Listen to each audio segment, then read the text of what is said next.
Hello. Today we are going to be talking a little bit about my experience going from filling up a car with gas to having to charge my vehicle.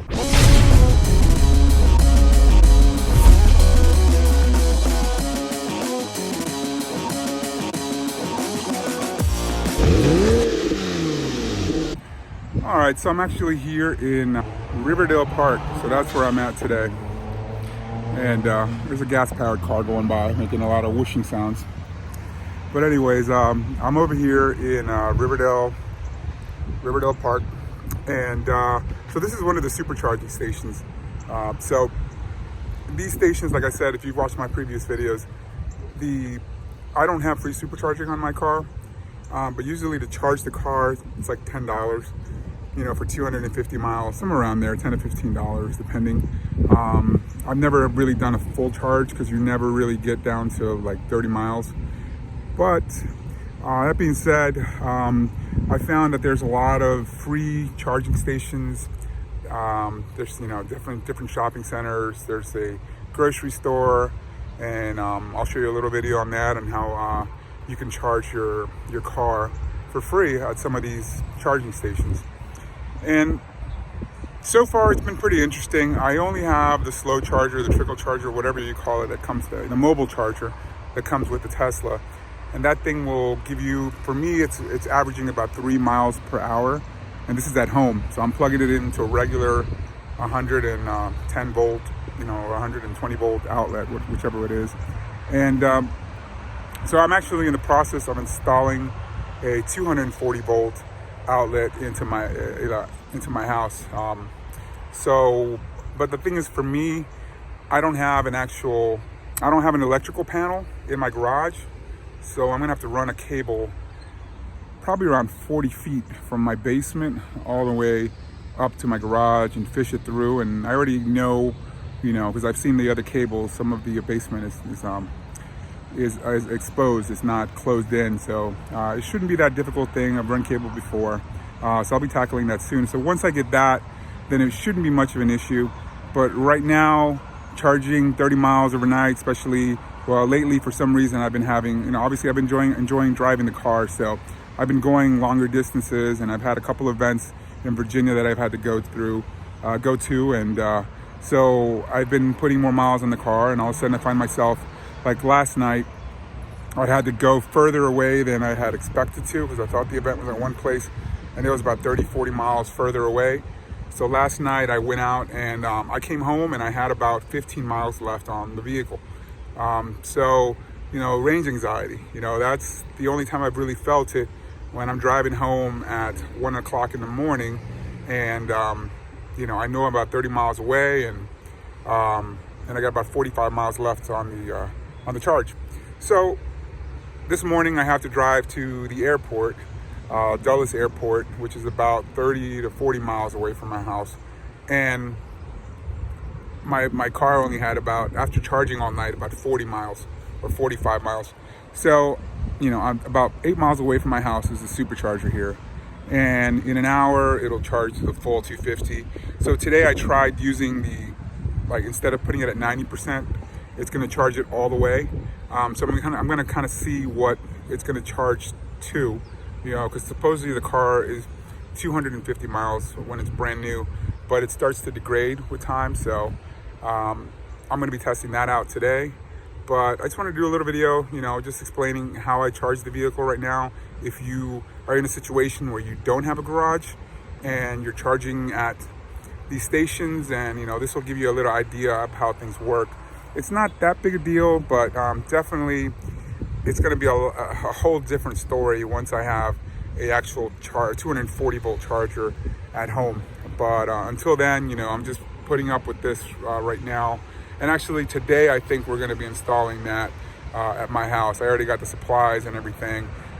It's a little expensive because the cable is expensive, and especially I had to buy 50 feet of it to make sure that I have enough to run it all the way through the house. 50 feet was about $130 at Home Depot. So that's the only thing that was expensive. Everything else was like $10 for the actual box, $10 for the outlet or whatever, and that's pretty much it, you know. So I'm probably spending around $150 for the install, just because I have to run it really, really far, you know, about 50 feet. But anyways, I'll continue on the video. I'm going to show you how I charge at other stations that aren't Tesla chargers, and I'll show you how I charge at Tesla stations also. All right, so I'm here at the supercharger station. There's a couple of other cars, mostly Model 3s, I think, that are around here. And so this supercharger right now is charging at 141 miles an hour. So in an hour, it should charge 140 miles. I've been here probably half an hour, and right now this is telling me that it's charged 139 miles since I've been here. So somebody just plugged in to a supercharger close by, and I think sometimes these things will fluctuate depending on if other people are plugged in.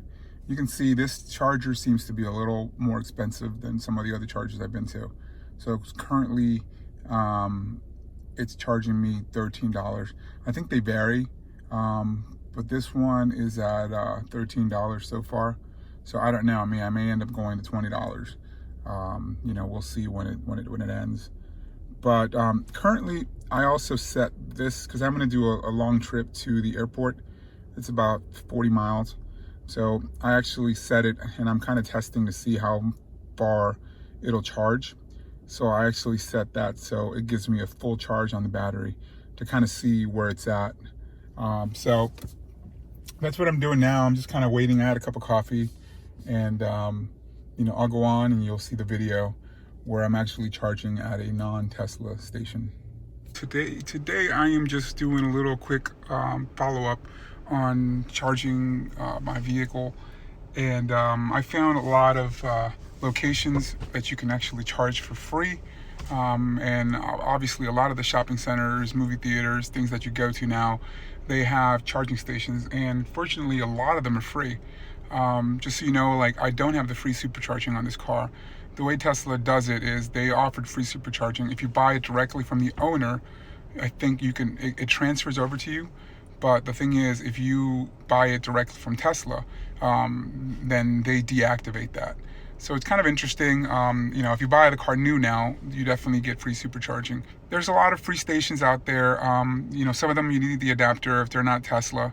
And there are free Tesla ones also at different shopping centers and apartment complexes and things. But I'm actually at a Safeway in Wheaton, Maryland, and there is a charger here. The only thing it does say is that you have a 2-hour limit for parking. So I'm going to do some shopping. I'm actually doing some shopping here. They have a Starbucks here, so I'm going to get a cup of coffee, and I'm just going to let the car charge for a while I'm here, and have some other errands to run, I guess, right in the same shopping center here. So just something that I haven't installed a 240 volt charger. I'm working on that right now in my house, and I'll have a video eventually on that.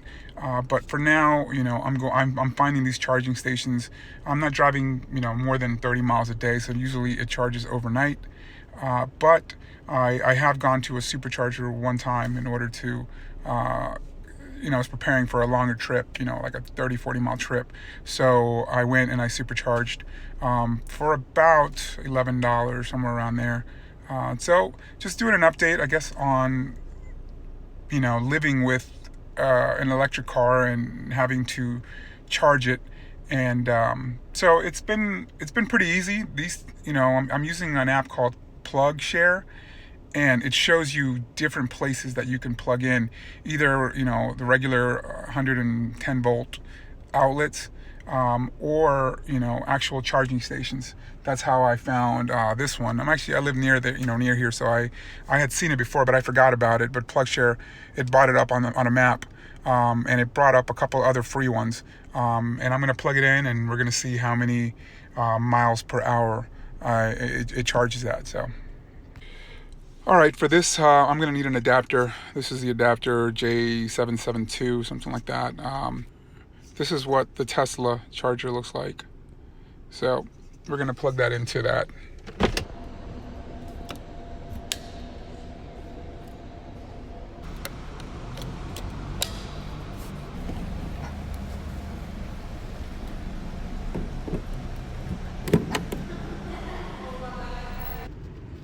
All right, initially I got an unable to charge message, but now it seems to be charging. So we'll go to the charge, and it says it's charging at 11 miles an hour. So it is 11:30 right now, 11:30, 12:30, 1:30. So 1:30 would be, I guess, when I would be done here, because there's a 2-hour limit. But 12 miles an hour, I get 2 miles an hour. I guess I get 3 miles an hour at home on a regular charger. So it's definitely 4 times faster to do something here. And obviously this is free. I don't have to pay for it. So hopefully nobody else will park on the other charge station, because if they do, usually it'll lower the amount. I'm actually 13, 14, so that's pretty good. I'm gonna leave it here like for 2 hours, and we'll come back to it. All right, so I continued to supercharge the car at that station, and it gave me the 12 miles per hour as it stated. And these are other supercharging stations in Laurel, Maryland, and then the next one coming up is in Gaithersburg, Maryland, and they seem to be pretty full. There's a lot of Teslas in the DC metro area. So it's been pretty interesting, but it's been pretty easy to charge my car. All right, so that's been a little bit of an overview of the situation with me charging my car. Going from a gas-powered vehicle. I still have the Porsche, which is still gas-powered, but honestly, I've been driving the Tesla around most of the time now. I'm really enjoying driving it. It's a fun car to drive. It definitely feels faster than the Porsche, at least in a straight line. When I take the Porsche out, I just try to find curves because that's what it excels at, and I have a lot of fun with that. But for now, I've gotten used to the charging, and then actually now I have a connector somewhere down there. So I have a 240 volt connection now, a receptacle, and that's the main thing now. Now when I get home, I'm charging it maybe once or twice a week on there, because 220 miles is just kind of what I get when I charge it. It's not to its max because I think I have it set at 90% for charging.